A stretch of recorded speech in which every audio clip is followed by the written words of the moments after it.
কাছে প্রতিবাদ হয়। এর পূর্বে যারা জাতির সাথে মুনাফিকি করেছে সেই একই আচরণ এখন আবার তারা প্রদর্শন করতে যাচ্ছে। এই তরুণ প্রজন্ম বলে দিতে চায়, এই জাতির সামনে বারবার যারা প্রতারণা করেছে এই দেশ থেকে তাদেরকে চিরতরে বিতাড়িত করা হয়েছে, ফ্যাসিবাদ মুক্ত করা হয়েছে। এই জাতির ইতিহাস বহুত পুরাতন। এই জাতিকে যারাই শাসন করতে চেয়েছে তারাই এই পৃথিবী থেকে নিশ্চিহ্ন হয়ে গিয়েছে।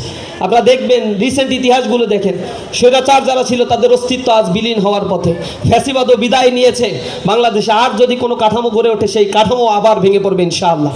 আমরা জনগণের সাথে থেকে জনগণের অধিকার আদায়ের জন্য বদ্ধপরিকর ইসলামী ছাত্র শিবির। তাই জনগণকে সাথে নিয়ে, ছাত্র সমাজকে সাথে নিয়ে প্রতিটি গ্রামে, পাড়া মহল্লায় এবং প্রতিটি বিশ্ববিদ্যালয়গুলোতে এই জুলাইয়ের চেতনাকে জাগ্রত রাখার জন্য তরুণ প্রজন্মকে নিয়ে আমরা আন্দোলন করছি। গণহত্যার বিচারের দাবি আদায় করেই আমরা ছাড়বো ইনশাআল্লাহ।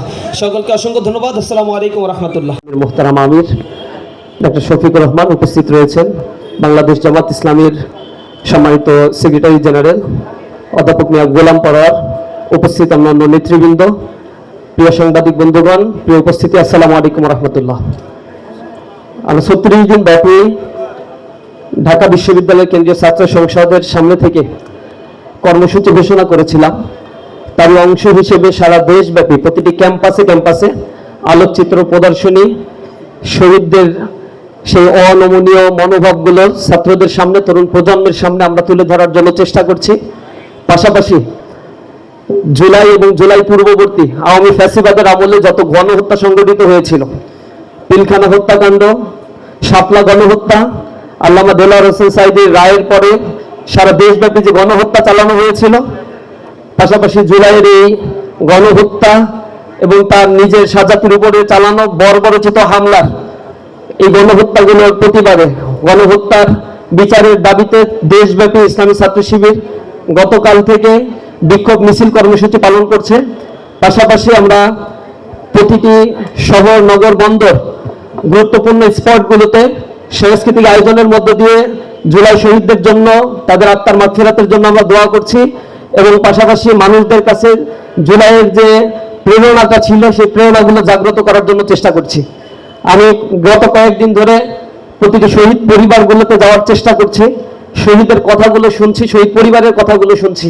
শহীদরা যখন আমাদের কাছ থেকে বিদায় নিয়েছে, জুলাইয়ের সময় যখন তারা রাস্তায় দাঁড়িয়েছিল, তখন তাদের কথাগুলো, পরিবারের সাথে সর্বশেষ বাক্যগুলো কি ছিল, আমি কথা শুনে মনে হয়েছে প্রতিটা পরিবারের সদস্যরা এটাই বলেছে। তাদের সন্তানদেরকে বারবার যেতে নিষেধ করার পরেও তারা বলেছিল স্বৈরাচার মুক্ত করব আমরা এই বাংলাদেশকে।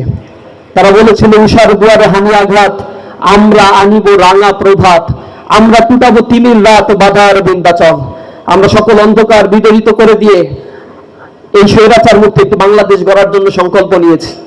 একটা পরিবারের একটা সন্তান রাস্তায় গিয়ে জীবন দিয়েছে, বাবা মায়ের চোখের অশ্রু ঝরছে, অসুস্থ অবস্থায় দিনাতিপাত করছে।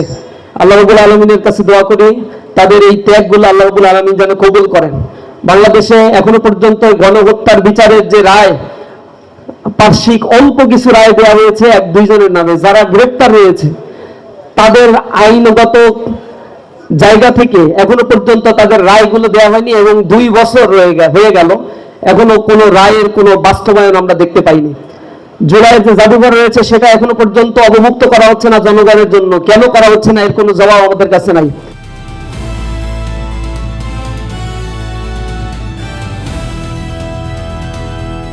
দিনাজপুর টিভি, মানুষের জীবনের কথা বলে।